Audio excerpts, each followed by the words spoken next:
जय हिंद दोस्तों, मैं हूं अनूप और आप सब लोग देख रहे हैं ग्लोबल कॉन्फ्लिक्ट। दोस्तों फिर से एक बार टर्की और अमेरिका के बीच में S-400 और F-35 फाइटर एयरक्राफ्टों को लेके तनातनी हो गया है। और क्या ये अमेरिका की तरफ से भारत को जो 5th जनरेशन फाइटर एयरक्राफ्टों को लेके ऑफर दिया जा रहा है उसके ऊपर असर डाल सकता है। दोस्तों पहले भी टर्की की तरफ से रशिया से S-400 खरीदारी को लेके अमेरिका की तरफ से F-35 फाइटर एयरक्राफ्ट बेचने से मना कर दिया गया था, जबकि F-35 फाइटर एयरक्राफ्टों के कुछ स्पेयर पार्ट्स टर्की में अब तक बन रहा था। और अब अमेरिकी सेनेटर के तरफ से एक बिल पेश किया गया है जिसमें बताया गया है कि टर्की से अमेरिका को F-35 के स्पेयर पार्ट्स भी नहीं खरीदना चाहिए। दोस्तों ये तनातनी असल में तब हुआ जब सोमवार और मंगलवार के दिन टर्की द्वारा रशिया से खरीदा हुआ S-400 मिसाइलों को अपने बेड़े में इस्तेमाल होने वाला F-16 फाइटर एयरक्राफ्टों के खिलाफ ट्रायल किया गया। दोस्तों ये असल में एक सिमुलेशन ट्रायल था और टर्की द्वारा परीक्षण किया जा रहा था किस तरीके से F-16 फाइटर एयरक्राफ्टों के खिलाफ इसका इस्तेमाल किया जा पाए। और इसे लेके अमेरिका अब काफी ज्यादा नाराज हो चुका है क्योंकि अमेरिका S-400 मिसाइलों को अपना सबसे बड़ा शत्रु मानता है। अमेरिका का मानना है कि S-400 मिसाइलों को अमेरिकी F-22 और F-35 जैसे फाइटर एयरक्राफ्टों को मार गिराने के लिए इस्तेमाल किया जा सकता है और इसी कारण से अमेरिका ऐसा किसी भी देश को F-35 जैसे फाइटर एयरक्राफ्टों को देने से मना करता है जो S-400 लेने के लिए इंटरेस्टेड हो। और जब टर्की द्वारा S-400 खरीदा गया तो इसी कारण से ही टर्की को F-35 प्रोग्राम से बाहर कर दिया गया था। पर टर्की अमेरिका के साथ जॉइंट वेंचर में F-35 प्रोजेक्ट में था बोल के अब तक टर्की में F-35 के स्पेयर पार्ट्स बन रहा था। दोस्तों आपके जानकारी के लिए बता दूं कि अमेरिका को अब सालाना 300 से भी अधिक F-35 फाइटर एयरक्राफ्टों को प्रोड्यूस करना होता है और इसका स्पेयर पार्ट्स और कंपोनेंट अलग अलग देशों में बनता है, जिन देशों में टर्की भी एक देश है। और जब F-35 को लेकर सैंक्शन लगा था तब बात यह भी उठा था कि टर्की से प्रोजेक्ट का पूरी कंपोनेंट के ऑर्डरों को भी वापस ले लिया जाए। पर इतना सारा फाइटर एयरक्राफ्ट बनाना है और स्पेयर पार्ट्स का सप्लाई भी जरूरी है, इसी वजह से अमेरिका की तरफ से अब तक टर्की से इन प्लांटों को बंद नहीं किया गया है और टर्की का भी इकोनॉमी के ऊपर असर पड़ेगा बोल के टर्की भी इसे लेके ज्यादा कोई रिटेलिएशन नहीं दिखाया था।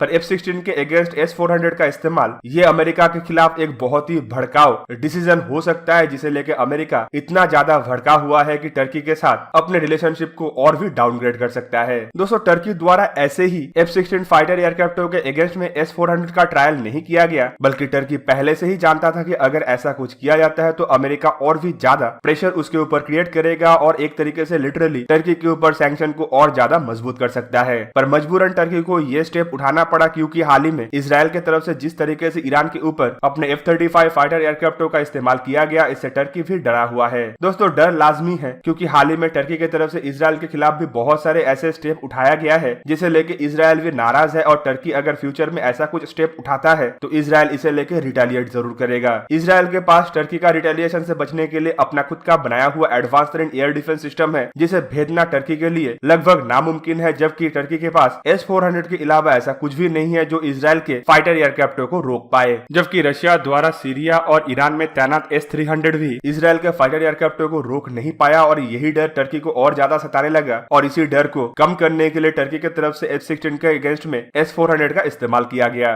दोस्तों अब सवाल उठता है कि अमेरिका द्वारा टर्की के खिलाफ क्या एक्शन लिया जा सकता है। वैसे अगर देखें तो S-400 खरीदारी को लेकर टर्की के ऊपर कोई बड़ा सैंक्शन नहीं आया, लेकिन अमेरिका टर्की को F-35 प्रोजेक्ट से बाहर निकाला है। पर इस बार जो हरकत किया गया है इससे अमेरिका टर्की के ऊपर कोई बड़ा सैंक्शन ला सकता है और यूरोप के देशों द्वारा भी इसका सजा देने का प्रयास किया जा सकता है। खास करके सबसे बड़ा असर पड़ेगा नेटो मेंबरशिप के ऊपर। पहले भी टर्की का नेटो मेंबरशिप को लेकर सवाल उठने लगा था जब टर्की द्वारा रशिया की तरफ अपना झुकाव ज्यादा दिखाया गया था। आप सबको पता ही होगा कि कोल्ड वॉर के समय नेटो को गठन किया गया था ताकि सोवियत यूनियन के खिलाफ यूरोप के देशों को लेकर एक गठबंधन बनाया जा पाए और सोवियत यूनियन टूटने के बाद नेटो का एक ही मकसद बचा है और वो है रशिया को यूरोप से दूर रखना। पर नेटो का मेंबर होने के बावजूद टर्की की तरफ से जिस तरीके से रशिया के साथ अपने फ्रेंडशिप को आगे बढ़ाया जा रहा है इससे नेटो के देश भी काफी ज्यादा खफा है और इस एक्शन के बाद अमेरिका के दबाव पे आके इन नेटो मेंबर देशों की तरफ से भी टर्की के ऊपर कोई एक्शन लिया जा सकता है। जबकि अमेरिका सबसे बड़ा एक्शन ये लेगा कि F-35 के जो कंपोनेंट टर्की में बन रहा है उसे पूरी बंद करेगा, लेकिन उससे पहले अमेरिका को एक ऑल्टरनेटिव रास्ता भी ढूंढना पड़ सकता है। दोस्तों ऑल्टरनेटिव के तहत इंडिया एक रास्ता बन सकता है, लेकिन इंडिया के पास भी S-400 जैसे मिसाइल जल्दी आने वाला है। तो सवाल ये उठता है कि अगर इस तरीके का बिल अमेरिका के अंदर पास होता है तो इंडिया के सामने जो F-35 खरीदने का एक सुनहरा ऑप्शन था वो भी धीरे धीरे करके धुंधला हो सकता है। दोस्तों आप सब लोगों को पता ही होगा कि हाल ही में अमेरिका द्वारा इंडिया को 5th जनरेशन फाइटर एयरक्राफ्ट बेचने का इरादा किया जा रहा है और इन फाइटर एयरक्राफ्टों में F-35 का संभावनाएं सबसे ज्यादा है। और ऐसे में अगर टर्की की इन हरकतों की वजह से अमेरिकी सांसदों के द्वारा ऐसा कुछ बिल लाया बताया जाता है कि S-400 ऑपरेट करने वाले देशों को F-35 ना दिया जाए तो ये इंडिया के लिए एक बहुत बड़ा झटका होगा, क्योंकि ऑलरेडी इंडिया और रशिया के बीच में S-400 मिसाइलों का डील हो चुका है और डील के तहत जल्द ही भारत को S-400 मिसाइल भी मिलना शुरू हो जाएगा। और ऐसे वक्त में इंडिया अगर F-35 फाइटर एयरक्राफ्ट खरीदने के लिए इंटरेस्टेड होता भी है तो इस बिल की वजह से ये संभावनाएं काफी ज्यादा कम हो जाएगा। पर S-400 खरीदारी के समय भी अमेरिका की तरफ से भारत को एक तरीके से वेवर दिया गया था और भारत के ऊपर कोई भी सैंक्शन नहीं लगाया गया था। S-400 डील के बाद भी इंडिया और अमेरिका के बीच में बहुत सारे डिफेंस डील हो चुका है, जिनमें अपाचे हेलीकॉप्टर के डील, रोमियो हेलीकॉप्टर के डील और हाल फिलहाल के जो ड्रोनों को लेकर चर्चा भी हो रहा है वो भी S-400 को अलग रख के ही किया जा रहा है। तो दोस्तों, आप लोगों को क्या लगता है कि टर्की के इस हिमाकत की वजह से अमेरिका द्वारा भारत को जो F-35 का ऑफर किया जा रहा है इसके ऊपर कितना असर पड़ सकता है? कमेंट करके जरूर बताइए। साथ ही साथ वीडियो अगर अच्छा लगा तो उसे लाइक कीजिए, मेरे चैनल को सब्सक्राइब कीजिए और सब्सक्रिप्शन बटन के साइड में बना हुआ बेल आइकन को भी प्रेस कर दीजिए ताकि आप मेरा वीडियो देख पाए सबसे पहले।